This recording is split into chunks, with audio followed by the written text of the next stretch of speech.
Saudara, puluhan anggota Paskibraka Sabang terus menjalani pemusatan latihan menjelang peringatan HUT kemerdekaan. Berikut informasi selengkapnya.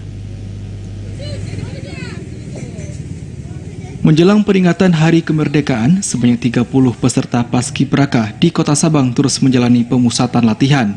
Mereka nantinya akan bertugas untuk mengibarkan dan menurunkan bendera merah putih di lapangan Yosudarso, Kota Sabang.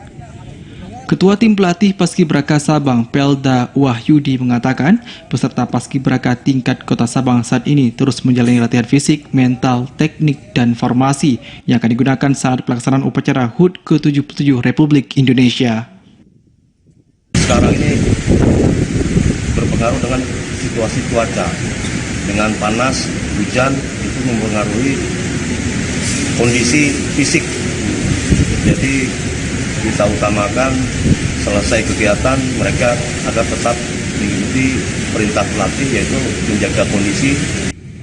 Sementara Kepala Kesbangpol Kota Sabang Teku Ramli Angkasa menyebutkan dalam rangkaian upacara pengibaran bendera nanti akan dirangkai dengan sejumlah atraksi, diantaranya defile, drum band, dan demonstrasi pencaksilat yang dapat disaksikan oleh masyarakat.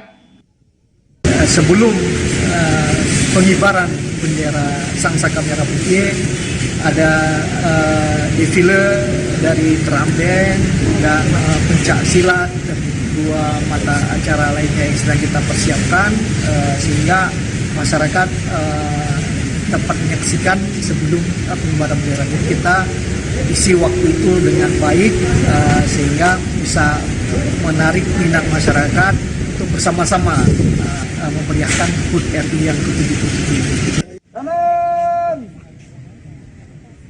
Diharapkan dengan lewat pelatihan Paskibraka tahun ini akan memunculkan generasi muda yang lebih mumpuni dan berkualitas untuk tampil di upacara kenaikan bendera HUT Republik Indonesia baik di daerah maupun tingkat nasional.